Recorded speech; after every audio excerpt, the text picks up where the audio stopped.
जी हां दोस्तों, सागर धनखड़ हत्याकांड मामले में फंसने के बाद कह सकते हैं कि सुशील कुमार की परेशानियां दिन दोगुनी रात चौगुनी बढ़ती जा रही है, क्योंकि एक के बाद उनको लेकर कई सारे खुलासे होते नजर आ रहे हैं।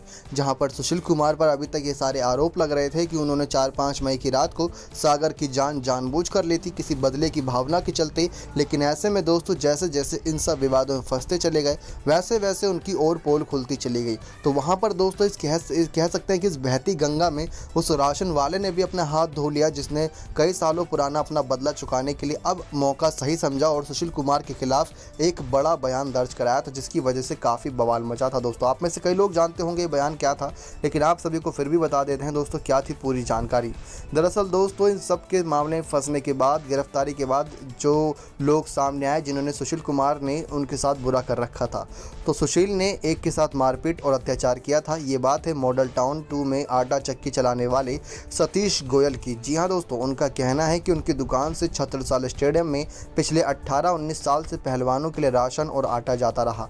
करीब 300 पहलवानों के लिए आटा और राशन उनकी दुकान से ही जाता था। साल 2020 में कोरोना काल से पहले करीब 4 से 5 लाख का राशन छत्रसाल स्टेडियम में उधार गया था। अब दोस्तों, कोविड-19 में उन्होंने सोचा कि 18-20 साल पुराने हमारे कस्टमर हैं तो चलिए दे दिया जाए, लेकिन वो राशन था जो पिछले कुछ महीनों से छत्रसाल स्टेडियम के करीब 300 पहलवानों के लिए उधार गया था। ऐसे में सतीश गोयल का आरोप है कि उन्होंने अपने राशन का पैसा मांगा, जिसके बदले धर्मा नाम के शख्स का छत्रसाल स्टेडियम से फ़ोन आया और अपना पैसा ले जाओ ऐसी बात कही। जब सतीश गोयल पैसा लेने छत्रसाल स्टेडियम पहुंचा तो सुशील कुमार ने उससे कहा कि पैसे लेने हैं तो मरो, और ये कहकर सुशील कुमार ने सतीश गोयल को थप्पड़ मारा और उसकी पिटाई शुरू कर दी बिना कुछ सोचे समझे।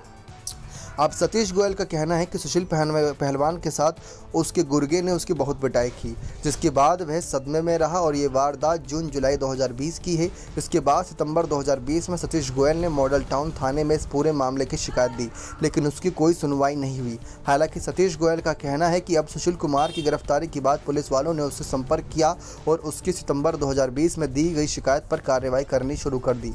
लेकिन आप खुद ही देख सकते हैं कार्रवाई कितनी हो रही थी कि सुशील कुमार आज़ादी से बाहर घूम रहा था और उसको कोई फर्क नहीं था। लेकिन सतीश गोयल की कहानी इस बात की तस्दीक करती है कि सुशील कुमार ने सतीश गोयल की पिटाई की और उसका बकाया 4-5 लाख का अभी तक बिल नहीं चुकाया था। सुशील कुमार के साथी अजय ने भी सुशील कुमार के कहने पर साल 2020 में करीब 25,000 का राशन गरीबों में बांटने के नाम पर सतीश से उधार लिया था, जो उन्हें नहीं लौटाया। अजय को भी पुलिस ने सुशील को गिरफ्तार किया और ऐसे में उनके खिलाफ भी कार्रवाई चल रही है। तो कह सकते हैं दोस्तों, इस पूरे मामले में सुशील कुमार की मुसीबतें दिन दोगुनी रात चौगुनी बढ़ती जा रही है।